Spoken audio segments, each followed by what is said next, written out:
Professeur Henri Joyeux, comment l'homme de santé que vous êtes se trouve autant passionné par le sujet de l'école?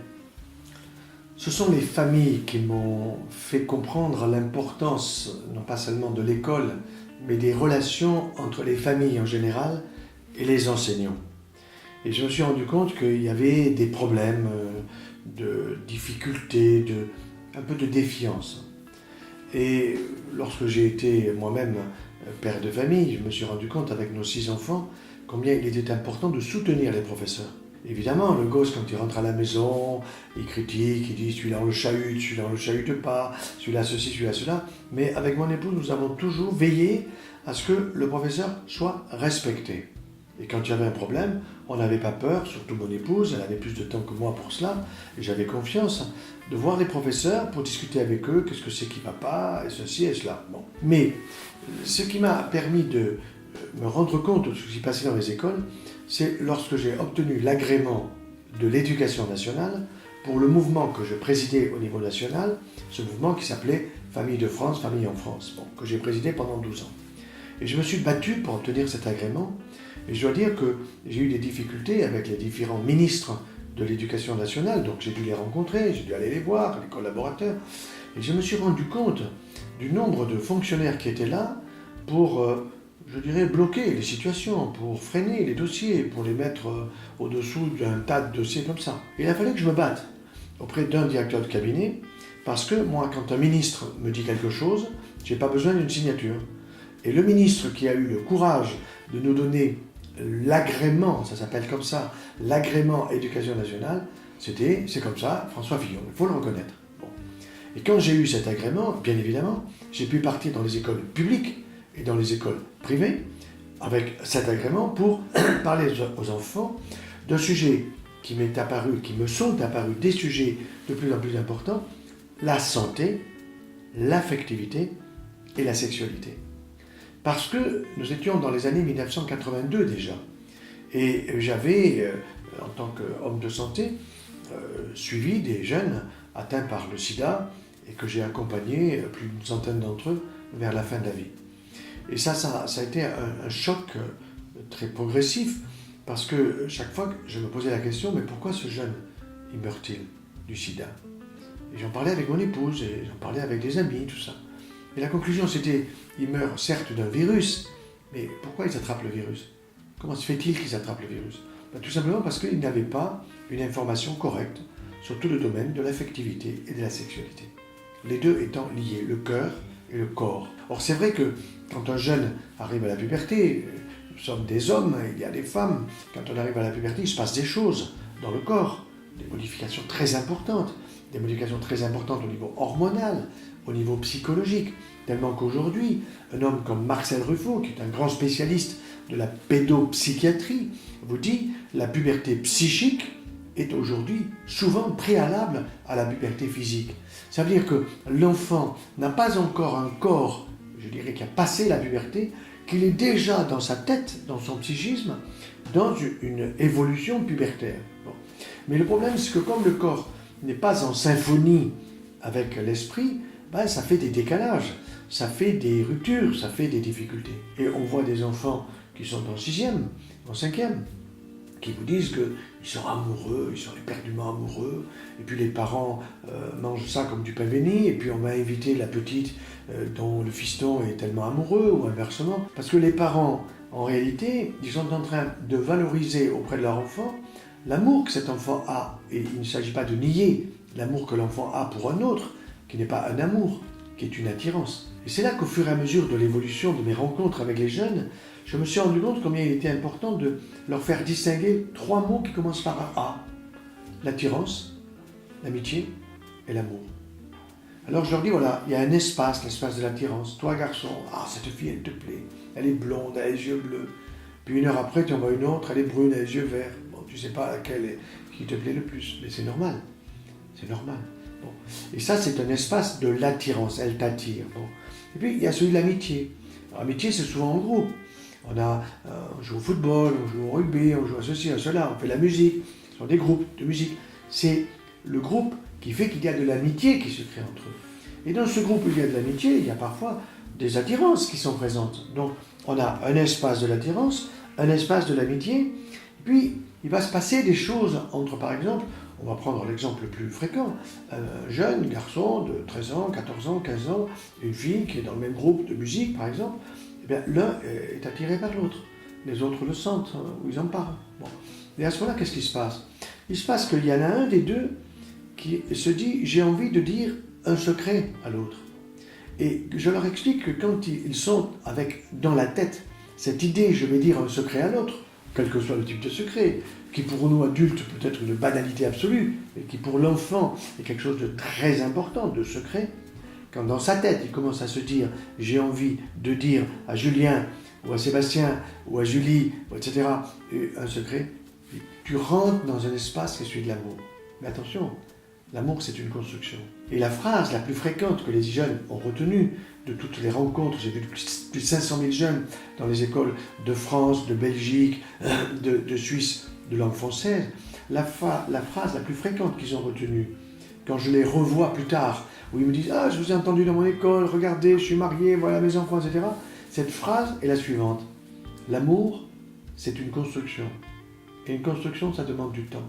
Et la deuxième phrase, c'est l'amour. Ce n'est pas un sexe qui cherche un autre sexe, c'est un cœur qui cherche un autre cœur. Trouver un autre sexe, non problème. Trouver un autre corps, c'est notre affaire. Mettre des cœurs en phase. Ça ne veut pas dire que les deux cœurs sont totalement en phase au début, qu'il faut du temps pour mettre des cœurs en phase. On le sait, nous, en tant qu'adultes. Quand il s'agit de décider dans sa vie de trouver un conjoint, une conjointe, etc. Bon, on sait bien que ce n'est pas si facile que ça. Il y a une pédagogie qui doit être adaptée à l'âge. Comme en primaire, on apprend d'abord un peu à lire, puis à écrire, puis ensuite on apprend les maths. On n'apprend pas plus 2 au carré en CM2, je ne crois pas. Bon. Donc il y a une gradation. Et bien là, il y a une pédagogie qui est d'une extrême importance et qu'il faut à la fois faire passer à l'enfant. Et là, je remercie des chefs d'établissement comme vous, puisque je suis allé dans votre établissement. C'est comme ça que nous nous sommes rencontrés, que nous nous sommes compris, que nous nous sommes reconnus comme pouvant faire des choses ensemble. Eh bien, c'est par des chefs d'établissement qu'on arrive à faire passer aux enseignants, parce que je demande toujours, quand je rencontre les jeunes, à ce qu'ils y soient le plus nombreux possible pour que ça soit anonyme quand ils posent des questions sur les papiers, mais qu'il y ait aussi les enseignants présents, et pourquoi pas des parents, ça ne me gêne pas. Mais le soir, je veux toujours voir les parents pour dire aux parents, ben voilà, les questions que vos jeunes m'ont posées. Et quand les questions gênent les parents, c'est pas le leur qui a posé la question, mais c'est un autre. Mais peu importe, ils ont besoin de la réponse. Et donc, il faut leur montrer combien nous ne sommes pas gênés de parler de ces sujets, et il faut aider les papas et les mamans, les pères et les mères, à parler à leurs enfants, à faire passer cette pédagogie que j'appelle une pédagogie amoureuse. J'aime mon enfant, donc je veux l'aider à se construire. Alors je ne vais pas dire la même chose à un enfant de 6 ans qui me dit « Papa, comment on fait des bébés ?» Je ne vais pas dire la même chose à 15 ans, il ne va pas me poser la question. Et ce n'est pas à 15 ans qu'il faut discuter de ces sujets-là. Donc il faut y aller doucement. Et ce que j'ai remarqué, c'est que nos anciens disaient « Un enfant, il est à l'âge de raison à 7 ans. » Non. Ben, je pense qu'il voulait dire par là, il devient raisonnable. Moi, je connais des gens qui ont mon âge qui ne sont pas raisonnables. Donc, ce n'est pas l'âge de 7 ans. Par contre, ce que je crois, c'est qu'un enfant est capable de raisonner à 4 ans. De raisonner. Et à 4 ans, un gosse, il vous dit « Papa, pourquoi la mer, elle est salée ?» Bon, alors, il dit « Oui, elle est salée, mais pour lui expliquer comment elle est salée, je vous dis, c'est pas évident de lui expliquer comment elle est salée. Papa, comment mon petit frère, il est dans le ventre de maman? Papa, comment ma petite sœur, elle est sortie du ventre de maman? Papa, comment on fait les mamans ou inversement? Et il y a des réponses qui doivent être données par la maman, et des réponses qui doivent être données par le papa. Qui concerne le masculin, c'est le papa, qui concerne le féminin, c'est la maman. C'est une logique totale, je veux dire, et qui fait que l'enfant va s'épanouir progressivement parce qu'il a les réponses à des questions qui sont profondes pour lui. Et quand il arrive à l'école où les petits camarades lui racontent des choses qui sont plus ou moins troublantes, le gosse dans sa tête, il dit « Moi, mon papa, ma maman, elle m'a dit ça. Toi, petit copain, ce que tu me dis, c'est pas clair. Parce que ce que tu me dis, je ne peux pas en parler à la maison. » Parce que le gosse, il sent. Le gosse, il a le sens de ce qui est bon et de ce qui n'est pas bon, de ce qui est juste et de ce qui est injuste. Un enfant qui se fait punir alors qu'il n'est pas en cause, c'est grave pour l'enfant. Et d'ailleurs, il va venir à la maison, il va hurler contre son professeur. On sait combien les enfants ont le sens de la justice. Et donc, je reviens sur ce sujet de la santé, de l'amour et de la sexualité, parce que je me suis rendu compte que les enfants avaient une soif, mais une soif de savoir. Et quand vous ne donnez pas le savoir, c'est comme ça qu'ils m'ont fait comprendre. Ils vont au voir. Et qu'est-ce qu'ils font? Ils vont aller sur Internet, ils vont aller rechercher des centres. Pour vous donner un exemple très précis qui m'a beaucoup frappé. J'étais il n'y a pas très longtemps dans un beau département de la Suisse, Suisse romande, parlant français. Et avant de commencer ma conférence, un papa et une maman qui arrivent, pas folie. Et la maman, je veux vous voir avant que ça commence. Qu'est-ce qui se passe? Alors voilà, la petite, elle fait de l'espagnol, et donc en espagnol, elle a eu dû avoir un iPad, enfin une tablette. Bon. Et donc la maman, en faisant la chambre de la petite, sans faire attention, elle a tapé sur la tablette, et paf, la tablette s'ouvre, et elle voit des choses pornographiques sur la tablette de sa fille de 12 ans, 11 ans, 12 ans. Bon. Alors, elle dit à sa fille, qu'est-ce que c'est ça, ma chérie? Ah, maman, c'est ma copine un telle qui m'a dit, tu vas sur Internet, tu auras le mot sexe machin, sexe ceci, sexe cela, tu vas voir, c'est formidable. Bon.